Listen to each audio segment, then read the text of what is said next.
নমস্কার, গুরু প্রণাম জানিয়ে আজকে আমি বিশেষ অনুষ্ঠান শুরু করছি। যেই টপিকের উপর আজ আমি কথা বলবো সেটা হল মকর রাশি। আগস্ট মাস ঠিক কেমন যেতে চলেছে, কতটা সাফল্য কতটা ব্যর্থতা অপেক্ষা করছে মকর রাশির জন্য, সেই নিয়ে আপনাদের সাথে বিস্তারিত আলোচনা করব। তার আগে ট্রানজিট বলবো।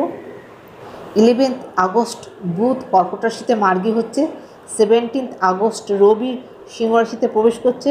21 আগস্ট শুক্র কর্কট রাশিতে প্রবেশ করছে এবং 30 আগস্ট বুধ সিংহ রাশিতে প্রবেশ করছে। শনি রয়েছে মীন রাশিতে, কুম্ভ রাশিতে রয়েছে রাহু, কেতু রয়েছে সিংহ রাশিতে এবং মিথুন রাশিতে রয়েছে বৃহস্পতি। এই হল প্ল্যানেটের পজিশন। এই মাসে আপনারা গুরুত্বপূর্ণ কিছু সিদ্ধান্ত নিতে পারবেন। কেরিয়ার এবং ব্যবসায় কোনো ধরনের ভুল বা ত্রুটি আসতে পারে, এদিকে অ্যালার্ট থাকবেন। প্রতিযোগিতামূলক পরীক্ষা যারা দিচ্ছেন তাদের জন্য সাফল্যের বিশেষ সুযোগ থাকছে। কঠিন পরিশ্রম করলে কিন্তু পজিটিভিটি বৃদ্ধি পাবে। পরিবারে কোনো ঝামেলা বা কথা কাটাকাটি হতে পারে। মন খানিকটা অশান্ত হবে বা মনে খানিকটা কষ্ট থাকবে। তাড়াহুড়ো করে কোনো সিদ্ধান্ত নেবেন না। সম্পত্তি সংক্রান্ত ক্ষেত্রে ভেবেচিন্তে পদক্ষেপ নেবেন। বিদেশ যাত্রার জন্য, দূর ভ্রমণ বা বিদেশ যাত্রার জন্য যথেষ্ট পজিটিভ থাকছে। দাম্পত্য জীবন মাধুর্যপূর্ণ থাকবে। কঠিন পরিস্থিতির মুখোমুখি হবেন।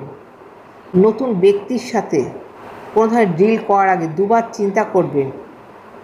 প্রেমজ সম্পর্কে যারা জড়িত আছেন তাদের জন্য বিশেষভাবে পজিটিভ থাকছে। পিতামাতার বা পারিবারিক কোনো সদস্যের শারীরিক অসুস্থতা বৃদ্ধি পেতে পারে। এই মাস আপনাদের খানিকটা ওঠাপড়া থাকবে। তবে বাড়ি গাড়ি পারচেস করার জন্য যথেষ্ট পজিটিভ থাকছে। আনএক্সপেক্টেড কোনো গেইন করতে পারেন। শ্বশুর বাড়িতে কোনো ধরনের বড় ধরনের কোনো হেল্প এই সময় পেতে পারেন। কথা বাণী কী বলছেন, কী ধরনের বাণী প্রয়োগ করছেন সেই দিকে বিশেষভাবে অ্যালার্ট থাকবেন। তীর্থক্ষেত্রে ভ্রমণের সম্ভাবনা থাকছে। আশা করছি প্রয়োজনীয় সমস্ত ধরনের তথ্য আপনাদের জানাতে পারলাম। আজকের মতো এখানে শেষ করছি। নমস্কার।